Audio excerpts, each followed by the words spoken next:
থেকে যতটুকু জানতে পেরেছি পুলিশ তাদের দুইজনের জন্যই 10 দিন করে রিমান্ড চাইবেন এবং যেহেতু 10 দিন করে তারা রিমান্ড চাইবেন তার পরিপ্রেক্ষিতে যিনি ম্যাজিস্ট্রেট রয়েছেন বিচারক যিনি রয়েছেন তিনি জানাবেন যে তাদেরকে কয়দিন করে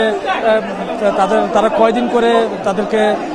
আইনি প্রক্রিয়ার মধ্যে রাখা হবে এবং পরবর্তী তাদের গন্তব্য কোথায় হবে, অর্থাৎ তাদেরকে কারাগারে পাঠিয়ে দেওয়া হবে কিনা বা তাদেরকে আবার ডিবি অফিস অর্থাৎ তাদেরকে যেখান থেকে নিয়ে আসা হয়েছে সেই জায়গাটিতেই পাঠানো হবে কিনা সেই বিষয়টি করা হয়েছে।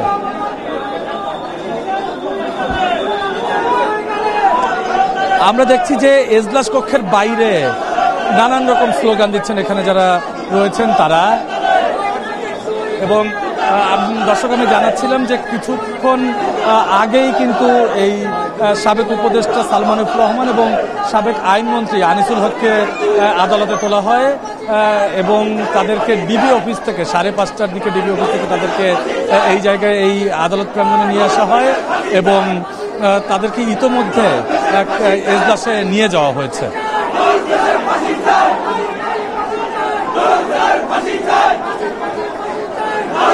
আমরা দেখছি এজলাসের বাইরে কোর্টের ভেতরেই নানান রকম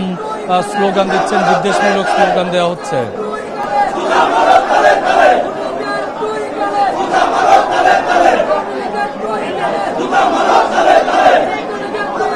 দর্শক আমি আবার একটু জানিয়ে রাখতে চাই, গতকাল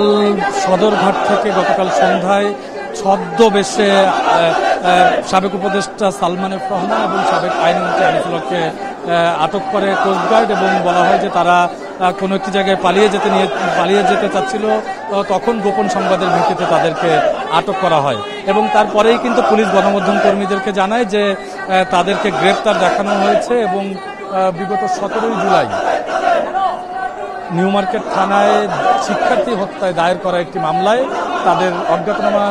কয়েকজনকে আসামি করা হয়েছিল এবং সেই অজ্ঞাতনামাদের মধ্যে 2 জন হিসেবে তাদেরকে গ্রেপ্তার করা হয় এবং তারপরেই রাত 10টার দিকে এই 2 জনকে ডিবি কার্যালয়ে নিয়ে যাওয়া হয় এবং রাতভর তাদেরকে ডিবি হেফাজতেই রাখা হয়। তারপর আজকে সারাদিন তারা ডিবি হেফাজতে ছিল এবং এর পরে বিকেল 5:30টার দিকে তাদেরকে প্রিজন ভ্যানে করে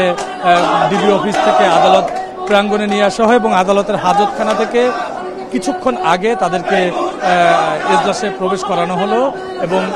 এখন তাদের বিচার কাজ চলছে। এইদিকে পুলিশ তাদের জিজ্ঞাসাবাদের জন্য প্রাথমিকভাবে 10 দিনের রিমান্ড আবেদন করেছে। পরবর্তীতে ম্যাজিস্ট্রেট যখন আমাদেরকে জানাবেন যে তাদেরকে কতদিনের রিমান্ড দেওয়া হলো বা পরবর্তী আইনি প্রক্রিয়া যেটি রয়েছে সেটি আমরা জানিয়ে দিতে পারবো।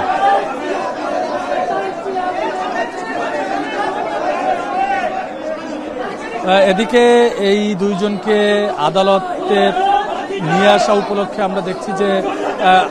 আইন শৃঙ্খলা রক্ষাকারী বাহিনীর সদস্যদের বিপুল সংখ্যক আইন শৃঙ্খলা রক্ষাকারী সদস্য নিয়োজিত আছেন এবং সেনাবাহিনীর সদস্যরা রয়েছেন, বিজিবির সদস্যরা রয়েছেন, পুলিশের পোশাক পরিহিত এবং সাদা পোশাকের কিন্তু আমরা দেখছি যে আইন শৃঙ্খলা রক্ষাকারী বাহিনীর সদস্য রয়েছেন এবং একই সঙ্গে যারা আইনজীবী রয়েছে আইনজীবীরা এখানে উপস্থিত হয়েছেন এবং একই সঙ্গে আমরা দেখছি যে সাধারণ মানুষ যারা রয়েছে সেই সাধারণ মানুষও এখানে এসে উপস্থিত হয়েছে।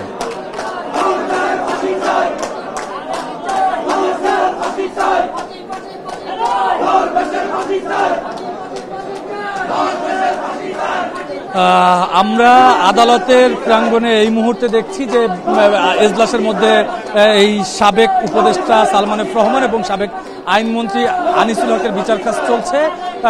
এই আদালতের বাইরেই অর্থাৎ আদালত প্রাঙ্গণে রয়েছে আমাদের আরেক সহকর্মী রাব্বি হোসেন। রাব্বির কাছে জেনে নিতে চাই আদালতের বাইরের পরিস্থিতি। রাব্বি। রাহাত, আমরা আসলে সিএমএম কোর্টের বাহিরে অবস্থান করছি। এখানেও আসলে উত্তেজিত যারা জনতা রয়েছেন, বিভিন্ন আইনজীবী রয়েছেন, বিএনপি পন্থী আইনজীবী রয়েছেন, তারা কিন্তু এখানে অবস্থান করছেন। তারা বিভিন্ন ক্ষোভ নিয়ে তারা আসলে বিভিন্ন ধরনের স্লোগান দিচ্ছেন। একটু আগে আমরা আসলে দেখছিলাম যে যখন আসামিদেরকে কোর্টে তোলা হয় এই যে ব্যারিকেড ভেঙেই তারা কিন্তু এখানে উত্তাল হয়ে তারা বিক্ষোভ করছেন এবং বিভিন্ন ধরনের স্লোগানে এই আদালত প্রাঙ্গণ কিন্তু ইতিমধ্যে আসলে উত্তাল করে ফেলেছেন এবং এখানে আশেপাশের জনতাও আসলে এখানে এসে একসাথে জড়ো হয়েছেন। আমরা এখানে আসলে দেখতেই পাচ্ছি এই যে গতকালকে গ্রেফতার হওয়ার পর থেকেই নানা জায়গা থেকে নানা স্তর থেকে যে প্রতিবাদের ঝড় উঠে সেই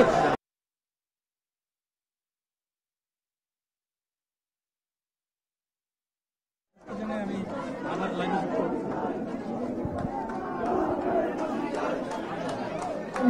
এখানে যারা উত্তেজিত জনতা রয়েছেন বা যারা ভুক্তভোগী রয়েছেন বা এখানে যারা আইনজীবী রয়েছেন বিএনপি কর্তৃক, আমরা দেখতে যখন আসলে এই আধুনিক অর্থাৎ সাবেক আইনমন্ত্রী আনিসুল হক এবং সাবেক প্রধানমন্ত্রীর বেসরকারি শিল্প ও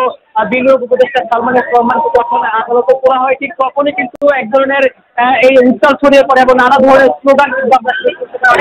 এবং অনেকে আসলে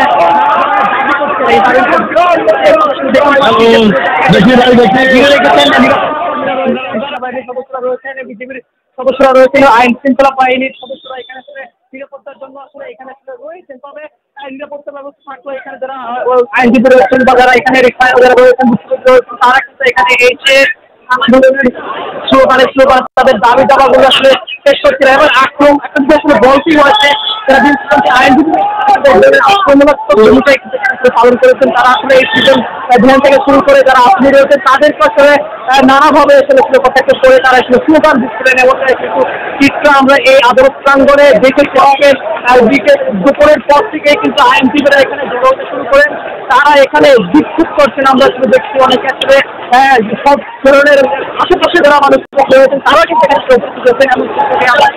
বিকেলের পর থেকে দেখেছি এবং পুরো ডিবি কার্যালয় থেকে শুরু করে এই সিএমএম কোর্ট পর্যন্ত যে আসার সময়টা রয়েছে এই সময়ের মধ্যেই যারা বিশেষ করে আসলে সকাল থেকে আসলে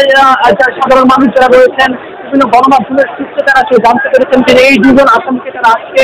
আদালত প্রাঙ্গণে তোলা হবে, যার কারণে এখানে সকাল থেকে কিন্তু আমরা বিষয়টিকে আসলে দেখেছি।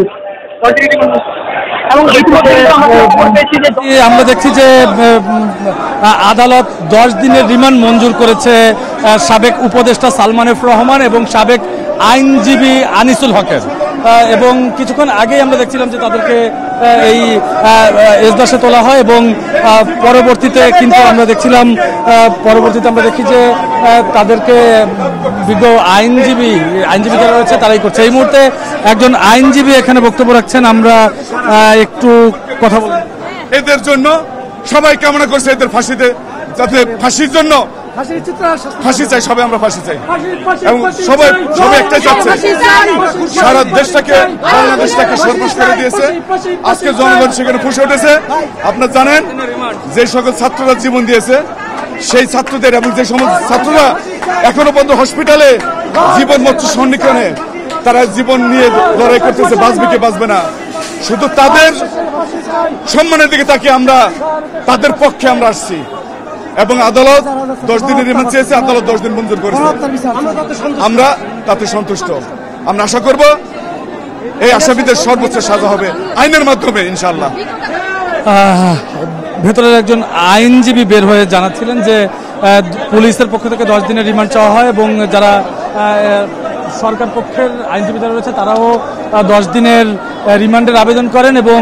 যিনি বিচারক রয়েছেন তিনি 10 দিনের রিমান্ড মঞ্জুর করেছেন এবং কিছুক্ষণের মধ্যেই এই সাবেক উপদেষ্টা তাকে এখানে তাদেরকে বের করে আনা হবে এবং তাদের জন্য কিন্তু আমরা দেখছিলাম যে হাজতখানা রয়েছে সেই হাজতখানার মধ্যে প্রিজন ভ্যান তাদের জন্য ইতিমধ্যে প্রস্তুত রয়েছে এবং আইন শৃঙ্খলা রক্ষাকারী বাহিনীর সদস্যরা আমরা দেখছিলাম যে কয়েকটি স্তরে আইন শৃঙ্খলা রক্ষাকারী বাহিনীর সদস্যরা এখানে নিয়োজিত রয়েছেন।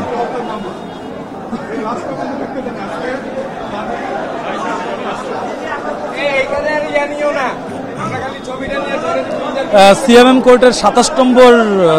আদালতে তাদেরকে এই দুজনকে তোলা হয় এবং এখানে কিছুক্ষণ আগেই আমরা দেখছিলাম যে